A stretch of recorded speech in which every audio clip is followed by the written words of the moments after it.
વિશ્રામ સાવધાન વિશ્રામ રોકડ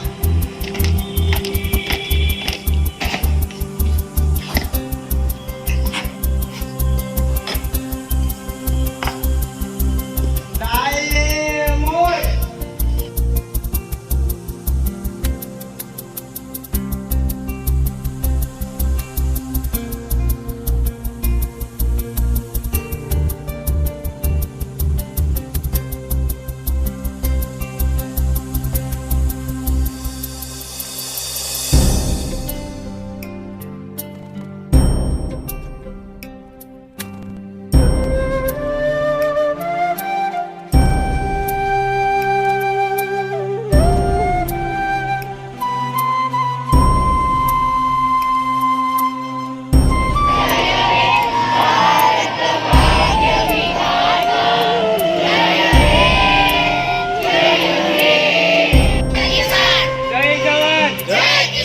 જય જવાન જય જવાન ઇન્કલાબ जिंदाबाद ઇન્કલાબ जिंदाबाद आधी रोटी खाएंगे देश को बचाएंगे आधी रोटी खाएंगे देश को बचाएंगे।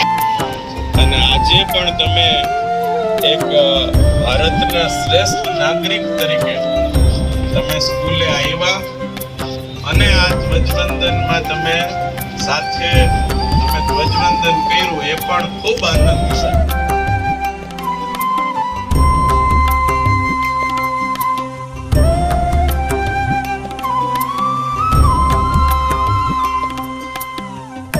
સુરવીરોને આજે આપણે યાદ કરીએ ત્યારે ખરા દિલથી વંદન કરીએ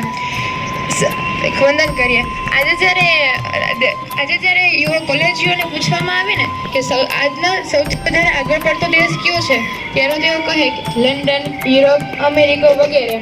પરંતુ આજના મોટા ભાગના છોકરાઓ રિસર્ચમાં 70% જેટલામાં વાતો એ જ કરે છે કે પશ્ચિમી દેશોની આગળ વધતી પ્રશંસા, તેની શિક્ષણની પદ્ધતિ અને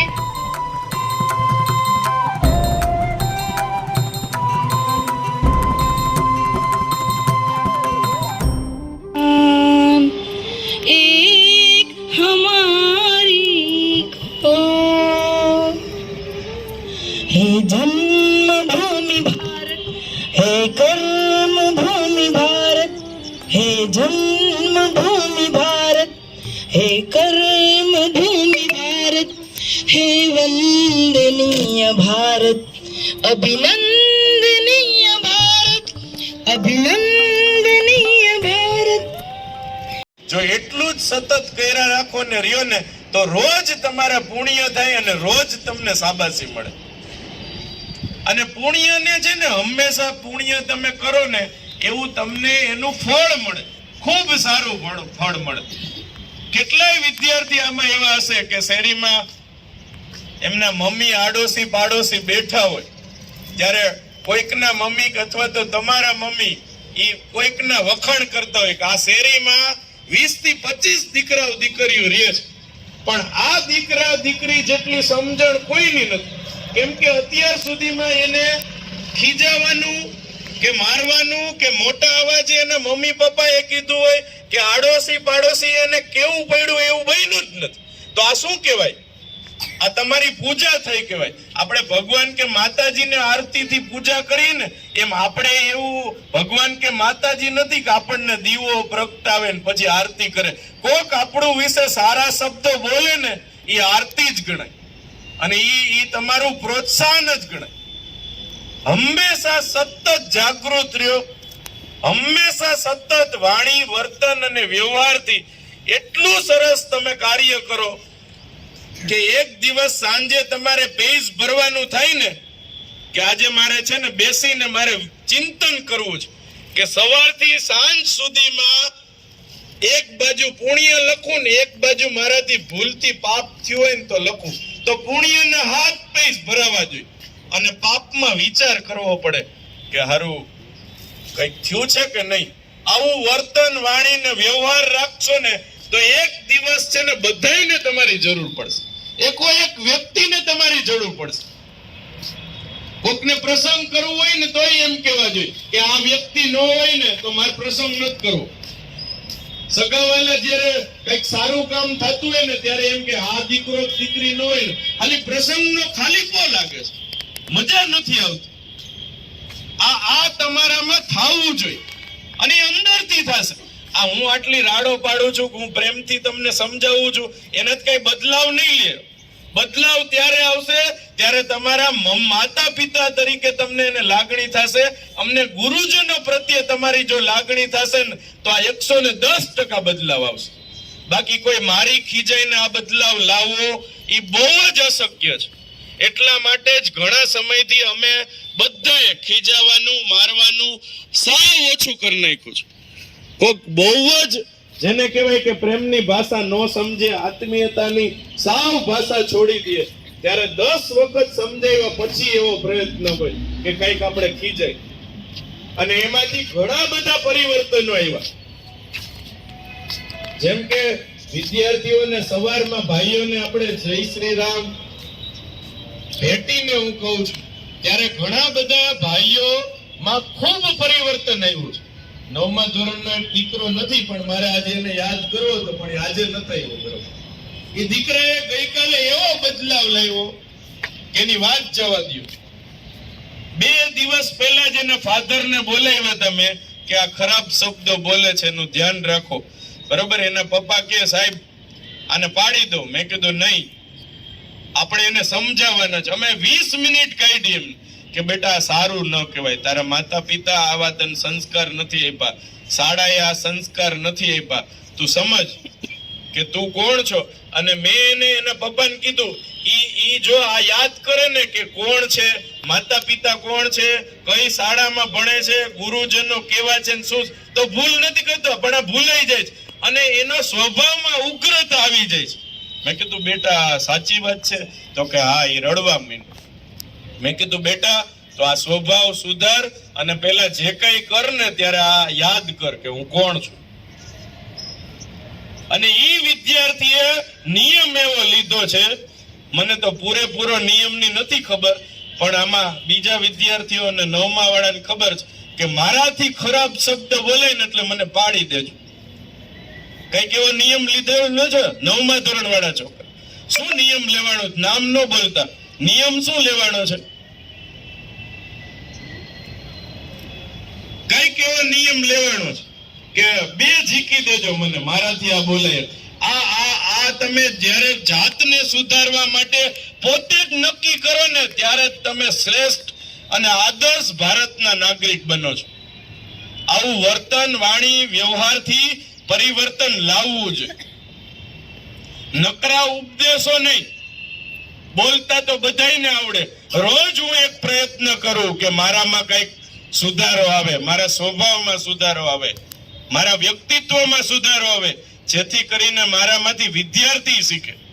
એમ તમારામાં કઈક સુધારો આવે તો તમારામાંથી મિત્ર શીખતા હોય, તમારામાંથી આડોશી પાડોશી શીખતા હોય. તમે જ્યાં જાઓ ત્યારે તમારું ઓબ્ઝર્વેશન થતું હોય કે આ ભાઈ કે બેન કેમ ઊભા છે, કેમ વાતોચીતો કરે છે, કેવી રીતના વ્યવહાર કરે છે. મેં કીધું તું કે એક પુણ્ય અને પાપ, આપણે જેટલા ભગવાન માતાજીએ અંગો આપ્યા છે એનાથી જ પુણ્ય કરી શકીએ અને એનાથી જ પાપ થઈ શકે. આ પગને કોકને પાટું મારવું હોય તો એ પાપ થઈ શકે, કોકને પગ આડો રાખીને પાડવો હોય તો પાપ થઈ ગયો. આ જ પગ છે એ કોક વડીલ વયોવૃદ્ધ હોય, કોક અપંગ હોય, કોઈક જે અંધ હોય એનો તમે હાથ પકડી અને તમે એની મદદ કરો તો આ પુણ્ય થઈ શકે. તો આમાં વાંધો જ શું? જાગૃતતા નથી. આ જ હાથ છે. મેં ઈ કીધું તું કે મનુષ્ય જ એવો અવતાર છે કે જે પુણ્ય કમાઈ શકે ખૂબ બધા. કીડીની, મકોડાની, હાથીની, સિંહની આ બધાની ક્ષમતા ઓછી છે. ભગવાને આપણને જેટલી ક્ષમતા આપી છે કે આપણે એ ધારી કરી શકીએ. 10-15 જણા થાય ને તો ટ્રક આખો આમ બંધ પડેલો હોય તો ટ્રકને આમ દોરવી શકીએ. સિંહ હોય, સિંહ ભલે જંગલનો રાજા કહેવાય, ટ્રકને ધક્કો મારી શકે? આપણે જેવી ગુણવાન, શક્તિવાન અને મનુષ્ય અવતાર સરસ છે કે દેશના શ્રેષ્ઠ નાગરિક તરીકે પુણ્ય કમાઈ શકીએ. એ જ રીતના હાથ છે, કોઈને ઢીકોય મારી હગી, કોકને ઝાપટય મારી હગી, કોકને પાડી દઈ હગી. અને આ જ હાથ છે એ કોક સારું કરનાર હોય અને માથે હાથ ફેરવીને શાબાશી આપી હકી, પીઠ ઉપર થપથપાવીને શાબાશી આપી હકી, કોકનો હાથ પકડીને મદદ કરી શકીએ, કોકનો હાથ પકડીને કંઈ પણ સારું વસ્તુ થઈ શકે.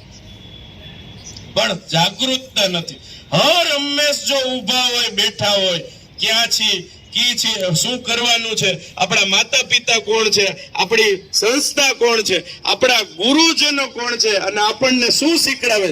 જો આ સતત જાગૃત રહીને તો મારો એક પણ વિદ્યાર્થી છે ને એ ક્યારેય કોઈ દુઃખ ન આપે. આ હું બહુ સભાનતાપૂર્વક કહું છું. અને મોટા ભાગના વિદ્યાર્થીઓ આ ભૂલ કર્યા પછી રડતા હોય, કાં એને અફસોસ થતો હોય કે મારાથી આ ભૂલ થઈ, શું કામ થઈ. પણ અફસોસ ન થાય ને એના પહેલા જ તમે વિચાર લ્યો હું શું કરું છું. આપણે અમુક બાબતોની પ્રતિજ્ઞા આપણે આજ લેવાની છે બહુ, જેને પ્રેમપૂર્વક. જેમ કે રસ્તા વચ્ચે આપણે ક્યારેય કચરો નહીં નાખી. મને યાદ છે, મારે પ્રવાસને યાદ કરવો છે, જ્યારે ખારી નદીએ અમે લોકોએ ઊભા હતા ત્યારે બધાય વિદ્યાર્થીઓને ફૂડ પેકેટ આપ્યા હતા. ત્યારે બધા વિદ્યાર્થીઓએ ફૂડ પેકેટ સરસ ખાધા. અને એમાં કેટલાય વિદ્યાર્થીઓ, હું એમાં સામેલ હતો, કે આપણે અહીંયા જે કઈ અહીંયા ઊભા છીએ ખારી નદીથી જાય ત્યારે એક પણ કચરો અહીંયા ન રહેવો જોઈએ. આપણે જે પ્રમાણે એને જગ્યા આપી છે, જે કોઈ ત્યાં ઢાબાવાળા ભાઈ હતા, ચા એને બનાવવાની દીધી, તો આપણે એવી જવાબદારી આવે છે કે એ જગ્યાને આપણે એટલી જ ચોખ્ખી રાખીને આપણે અહીંયાથી આગળના સ્ટોપ ઉપર જાય. ત્યારે મારે યાદ કરવું પડે, ઘણા વિદ્યાર્થીઓ પેકેટ બસમાં ચડીને બારીમાંથી થ્રો કરતા. ત્યારે મેં એને સમજાવ્યું હતું કે આ જાગૃત નથી તમે. કારણ કે ઈ જ કચરા મેં અહીંયા જે કોઈ લીડર્સ હતા આપણા ઈ અને ડાયા વિદ્યાર્થી હતા, એમાં મને યાદ આવે પ્રાંજલભાઈ અને આ બિનાકાબેનનો દીકરો, એ બંને આમાં હતા. અને છેલ્લે ખૂણે ભેગું કર્યું અને પ્લાસ્ટિક દરેક સળગાવ્યું અને પછી સ્ટોપે ગયા. એમાં જેટલા કોઈ વિદ્યાર્થી સામેલ હતા ને એ બધાને આપણે તાલીઓથી વધાવો. નામ તો મને નહીં બોલી શકું. આ પ્રમાણે રહેવું જોઈએ કે આપણે ગમે ત્યાં ગયા હોય કચરો છે એ ડસ્ટબિનમાં જ નાખો. તમે શાળામાં જોતા હશો, મને જ્યારે કોઈ ચોકલેટ આપે ને ત્યારે એ ચોકલેટ હું ખાઉં ને કદાચ તો એ મને ડસ્ટબિન દેખાય તો કાં તો ડસ્ટબિનમાં નાખું, અને જો ડસ્ટબિન ન નાખું ને તો આપણે મારા પોકેટમાં નાખું. આ કેટલાય નિરીક્ષણ જોયેલું છે. હાથ ઊંચો કરો છે. મેં પોકેટમાં નાખતો એવો કચરો કોઈ જોયો? તો આવું તમે કરી શકો ને જ્યારે તમને. અને ઈ કઈ એવો કચરો નથી કે તમારું પેન ખરાબ થાય. તો ઈ જ્યારે તમને ડસ્ટબિન દેખાય, ક્યારેક હું ઘરે જઈને મારી ડસ્ટબિનમાં નાખું છું, ક્યારેક હું અહીંયા શાળામાં મારી ઓફિસમાં હું ચેર ઉપર બેસું ત્યારે પોકેટમાં જે કઈ કચરો હોય ટાલવી દઉં. પણ આપણાથી શાળાનો ક્લાસરૂમ, બહારનું કોઈ પણ રોડ રસ્તા કચરો ન જ થવો જોઈએ. બીજું, તમે હજી તો નાના છો, પણ જ્યારે તમે તમારા મમ્મી પપ્પા સાથે હોય ત્યારે ટ્રાફિકનો એક પણ નિયમ તોડાવવો ન જોઈએ. જ્યારે રેડ સિગ્નલ ચાલુ હોય ત્યારે આપણું ઝીબ્રા ક્રોસિંગ ની આગળ તમારું બાઇક રહી જ જવું જોઈએ. આપણે શું વિચારે ખબર, બીજો તોડે તો આપણે તોડીએ. બીજો તો એને ધ્યાન નથી, એને ખબર નથી મારા મા બાપ કોણ છે, હું કોણ છું, આ રાષ્ટ્રનું નિર્માણ કેવા કેવા સૈનિકોએ કર્યું છે અને આપણી બધાની જવાબદારી છે. આ બંધારણ એટલે શું, 26મી જાન્યુઆરીએ આપણે કેમ રહેવું ને એ બાબા સાહેબ આંબેડકરે આ બંધારણમાં લખ્યું છે અને આપણે ભૂલી જાય છે. એટલે એક પણ નિયમ ન તોડી. અને જ્યાં સુધી આપણી પાસે ડ્રાઇવિંગ લાયસન્સ ન હોય ત્યાં સુધી આપણે વાહન ન ચલાવીએ. આ એક જાગૃત નાગરિક તરીકે આપણને ખબર પડવી જોઈએ. અને જો આ તમે ન કરો તો તમે પાપ કરી રહ્યા છો. અને આ પાપનું ફળ એ મળતું હોય, 100% મળતું હોય. ઘણા બધા વિદ્યાર્થીઓને ક્લાસરૂમમાં મેં વાત કરી હતી, આપણે રસ્તામાં ચાલતા હોય ને બહુ સભાનતાપૂર્વક ચાલતા હોય, આમ બધી બાજુ ધ્યાન હોય, બધી બાજુ જોતા હોય, તોય ભપધરણ પડી હેઠા. અરે પછી આજુબાજુ એમ જોયેલા, હું ધ્યાન હતું મારું, આગળ જોતો તો પાછળ જોતું તું, પાછળથી કોઈ કે ઠોકર નથી મારી, આગળથી કઈ એવું આવ્યું નથી, તોય પણ કેમ પડી ગયો? એટલે ઈ પાપ કઈક કરેલું હોય ને એનું ફળ મળે છે. ક્યારેક કોઈ ઝાપટ મારે ને, કઈ ન કર્યું હોય તોય 2 ઝાપટ મારી લીધું, પણ ઈ ત્યારનું ફળ ન હોય, આગળ જે પાપ કરેલા હોય ને એનું ફળ. એટલે ક્યારેય કોઈનું દુઃખ કોઈને નહીં આપો. જો તમે સુખ ન આપો તો કઈ વાંધો નહીં, ત્યારે તમારી જવાબદારી છે છાનવું ને બેહવું. શું કરવાનું? હા, કોઈનું હારું ન કરી શકે ને તો એનું કોઈ બહુ મોટું તકલીફ નથી, પણ કોઈ નડવું તો નહીં. એ મોટામાં મોટી દેશની સેવા છે, કોઈને નડવાનું. અને કોઈ પણ વ્યક્તિ, આ ખૂબ અગત્યની હવે વાત કરું છું, તમામ દીકરા દીકરી સાંભળજો. કેટલાયના મમ્મી, કેટલાયના પપ્પાને ખોટા અને ખરાબ વ્યસનોની આદત હશે, એને ભૂલથી થઈ ગઈ છે. કોઈકના કા મિત્ર દ્વારા, કાં તો જાણી જોઈને કરતા હોય, જે કઈ થઈ છે આપણને તો ખબર પડે છે ને આ વ્યસન છે એ ખરાબ છે. વ્યસનથી કેટલા બધા કેન્સરો થાય છે અને શરીર આખું પતી જાય છે. અને એ જ વ્યસનની પાછળ દેશનું નુકસાન કરી રહ્યા છે, કારણ કે એ બધી વસ્તુ છે ને પેકિંગમાં આવે છે. એ પેકિંગ પાછું છે ને, એ પેકિંગ થોડી સિગરેટ હોય કે ફાકી હોય કે કોઈ પણ પડીકી હોય, આ પ્લાસ્ટિકમાં આવે. અને એ પ્લાસ્ટિક આડે ધડ ઘાત હતો. આપણે ગમે ત્યાં ફરવાના સ્થળે ગયા હોય ને, ત્યાં તમને વ્યસનીનું કંઈક ને કંઈક દેખાય જ. બોલો, એટલે ક્યારેય વ્યસન ન કરતા. જો એ વ્યસન છોડી દે ને તો અઠવાડિયાની 250 ગ્રામ બદામ ખાઈ શકે એટલા પૈસા વધી શકે.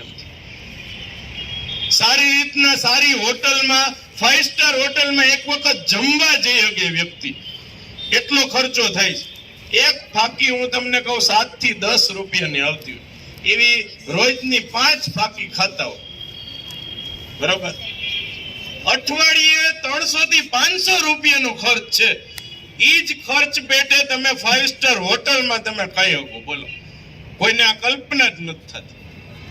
અને કાંઈ નહીં, નો ખાય કાંઈ નહીં, ઈ એના દીકરા દીકરીને તો કઈક સારી વસ્તુ કે શિક્ષણનું કે કઈક એનો જીવન મૂલ્ય આવે એવું કઈક વસ્તુ તો લઈ શકે ને, કઈક સારી જગ્યાએ હાથ પકડીને તો લઈ તો જઈ શકે. ત્યારે વિચાર કરતા હોય કે નોટ નથી લેવાતા, એના પૈસા નથી, પ્રવાસમાં મોકલવાના તો કે પૈસા નથી. ઈ જ ફાકી ખાતા ખાતા પાછા કરતા, પૈસા નથી અમને. આ જાગૃત કરું છું, તમારાથી આ ભૂલ ન થવી જોઈએ. અને ઈથી વિશેષ હજી પિચકારી. હા, મેં થોડાક ટાઈમ પહેલા એક પોસ્ટ મૂકી હતી,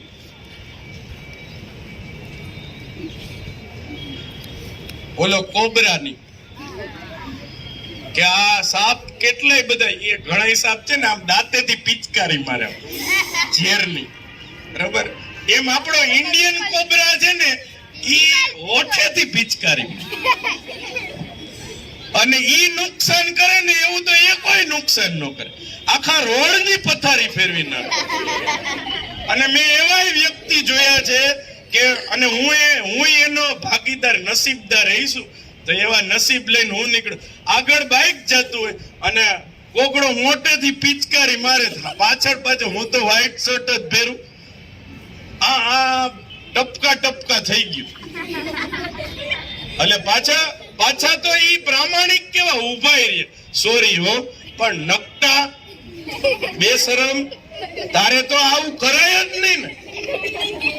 સોરી પેલા તો જો આ વાત આવી ને, સોરી એટલે ક્યારે કહેવાય કે ભૂલથી ભૂલ થઈ હોય ને ત્યારે જ સોરી બોલાવી જોઈએ. આ તો અમુક નકટા, અમુક સંસ્કાર વગરના હાલતા ચાલતા સોરી નું કઈ મહત્વ જ નહીં. બોલો, હોમવર્ક નો કરી તો કે સોરી, કોકને ઝાપટ મરાઈ ગઈ તો કે સોરી, કોકને દુઃખ દેવાઈ ગયું તો કે સોરી. જાગૃત રહ્યો કે સોરી જ ઓછું બોલવું પડે. એટલે એક દીકરો કે દીકરી વ્યસન કરવા ન જાય, અને માતા પિતાને રોઈને મુકાવો. જો તમે સારા દીકરા કે દીકરી હોય ને તો માતા પિતાને જે કોઈ વ્યસની હોય એને મુકાવો. એને કઈ આ સારું નથી, આ શરીર માટે સારું નથી. તમારી જે કઈ ઉંમર ઘટશે તો મારું શું, 1 કે 2 વર્ષની ઉંમર વધશે તો મારે તમારી જરૂર છે એમ કઈ છોડાવો. તમને કઈક થઈ જશે તો આ ખાવ પીવું છે તો થાય તો ખરા ને, કઈક તો નુકસાન કરતું હોય ને, અમુક વર્ષ તો ઘટતા હોય ને. તો મારે એક પિતા કે માતા તરીકેની મારે કેવડી જરૂરિયાત છે. તમે સાથે હશો તો હું મારી કઈક કારકિર્દી, મારો ગોલ નક્કી કરી શકીશ. તો એવું સમજાવો. અને આડોશી પાડોશી સગાવાલા કોઈ પણ વ્યક્તિ હોય એને વ્યસન નહીં કરવા માટે સમજાવો. આનાથી ફાયદો શું થશે દીકરાઓ દીકરી ખબર? તમે સમજાવતા હશો ને તો તમે એટલી ખબર પડશે. હવે મારે તો નથી કરવાની. હું અઠવાડિયે 2 થી 3 વ્યક્તિનો પ્રેમપૂર્વક કહેતો હોય કે આ સારું નથી, આ છોડો તમે. એટલે મારી એવી જવાબદારી આવી જાય, મારે નથી કઈ કરવાનું. પણ આપણે ભાન ભૂલી જાય. મિત્ર કોને રાખવો ને એ આપણને ખબર પડવી જોઈએ. મિત્ર ગમે એને રખાય, પણ ખરાબ વાત એની નહીં લેવાની. મિત્ર ગમે એને, કારણ કે એવો મિત્ર ગોતવા જાઓ ને કે બધી રીતના પૂરેપૂરો હોય તો દુનિયામાં કઈ મળશે. મિત્ર ગમે એને રખાય, પણ જે ખરાબ આદત હોય, ખરાબ વાત હોય એમાં એક તું એમાં આગો રે. બાકી મિત્ર આપણને એમ કે હાલો હોમવર્ક કરી તો મિત્ર એમ કે હાલો સ્કૂલે જવું તો મિત્ર. પણ મિત્ર એમ કે હોમવર્ક હું નથી કરતો તું ન કર તો નહીં મિત્ર. મિત્ર એમ કે આજ હું ફોન કરીને કે હું આજ સ્કૂલે નથી જવાનો, તું જવાનો કે જવાની ના, તો મિત્ર નહીં. મિત્ર એમ કે આજ ભણવાની બહુ ઈચ્છા નથી, હાલો વાતું ચીતું કરી તો મિત્ર નહીં. તમારા વાણી વર્તન વ્યવહારથી ઈ વસ્તુથી ઈ બ્રેક મારી દો, ઈ નથી મિત્ર. બાકી કોઈ વ્યક્તિમાં હારા ગુણ છે. જો જે વ્યક્તિ વ્યસન કરતા હોય, જે ખરાબ છે ઈ એક બાબત પૂરતા ખરાબ છે. આખા વ્યક્તિ જ બરોબર ન હોય એવું દુનિયામાં ન હોય. જેનામાંથી જેટલું સારું હોય ઈ લ્યો. સમજાય છે? આ તો નહીતર એક ભૂલ કરે ને તો એમ કે હવે તું આગળ જ રે, માતા રે જામશે. એને એમ કહેવાનું આ બાબતથી મારાથી નહીં બોલાવાનું, બાકી તમતાર આપણે સાથે જ. તો આજે ઘણી બધી સરસ મજાની વાત થઈ. ધર્મ અને રાષ્ટ્રીયતા આ જ્યાં સુધી આપણામાં નહીં આવે ત્યાં સુધી આપણે શ્રેષ્ઠ વિદ્યાર્થી, શ્રેષ્ઠ માતા પિતાના દીકરા કે દીકરી નહીં જ કહેવાય. એ ધર્મ આપણામાં આવવો જોશે અને રાષ્ટ્રીયતા આવવી જોશે. આપણે તો દીકરા દીકરી કાંઈ નથી કર્યું. આપણે તો જન્મ લઈ અને ભણીને મહેનત જ કરીએ. સરહદે જાવ તો ખબર પડે શું થાય. ને કઈ પ્લાનિંગ થી ન હાલતું. એ ભાઈ ઉભો રહેજે, હમણાં હું ફાઇટ કરવા આવું છું, હો જરાક પિસ્તોલ સજાવીને તૈયાર થઈને રહેજે. કેવી ચિંતા. આપણે તો કઈ ઘરેથી નહીં કે બીજી જ કઈ મારવા આવે કે કોક પાડી દી એવી તો કઈ ચિંતા નહીં. અને એને કેવી એવી ચિંતા. અને એક સરહદના શિક્ષકોને પોતાની કઈ ન પડી હોય, એને એમ જ નક્કી કર્યું હોય કે મારે બલિદાન જ દેવું છે, પાડી જ દઈશું. સામે વાળો જો આવ્યો ને, મારી ધરતીને મારા દેશને જો કઈ આંચ આવે ને તો પાડી જ દેવો. પણ એક દુઃખ હોય, પાછળ મારો પરિવાર શું કરશે, મારી માતા શું કરશે, મારી બેન શું કરશે, મારી પત્ની શું કરશે, મારા દીકરો કે દીકરી શું કરશે. એટલે એક દીકરા કે દીકરી તરીકે આપણે બધાની જવાબદારી એ છે કે આપણે એવી રીતના રહીને કે આપણા કારણે કોઈ સરહદે દુખી ન થાય. આપ બધાને જેટલા વિદ્યાર્થી આવ્યા છો ઉત્સાહથી, પાછો એ વાતનો આનંદ છે કે બધાએ સરસ મજાની કેપ છે એ પહેરી છે. આ કેપ છે ને એ રાષ્ટ્રધ્વજ એ તમે સ્વેચ્છાએ તમને આનંદથી પહેરીને આવ્યા છો. એટલે એ પણ પણ ખાલી કેપ પહેરવાથી રાષ્ટ્રીયતા નો આવી જાય, ધર્મ નો આવી જાય. એના માટે સજાગ રહેવું પડે હંમેશા. મેં તમને કીધું ને 4 પ્રશ્ન પૂછજો. હવે આપણે વિશેષ કઈ વાત નથી કરવી, પણ મોટેથી નારા બોલાવા. બોલો, બોલશો ને મારી હારે? જો ઈચ્છા ન હોય તો નહીં બોલ્યું. મને એવો હરખ નથી કે તમને બોલાવા એમ, પણ આજ મને હરખ છે કે મારે આજ 26મી જાન્યુઆરીએ ગણતંત્રના દિવસ જુસ્સાથી આપણે જોરદાર નારા બોલવા છે. જોરદાર હોય, જેટલી હિંમત હોય ને ખેંચાય. શરીર ખેંચજો, શરીર ખેંચી નાખજો, સમજાય છે? જેટલી તેવડ હોય એટલી તેવડ કરજો, બરોબર? પછી મનમાં ન રહી જાય એવો હારું કે મારાથી આનાથી મોટું બોલાતું હતું પણ બોલ્યા નહીં. રેડી? રેડી? હાલો, આ મુઠ્ઠી પકડીને મુઠ્ઠી સજાવી દો જોરદાર. રેડી? હાલો. ભારત માતા કી, ભારત માતા કી, ભારત માતા કી.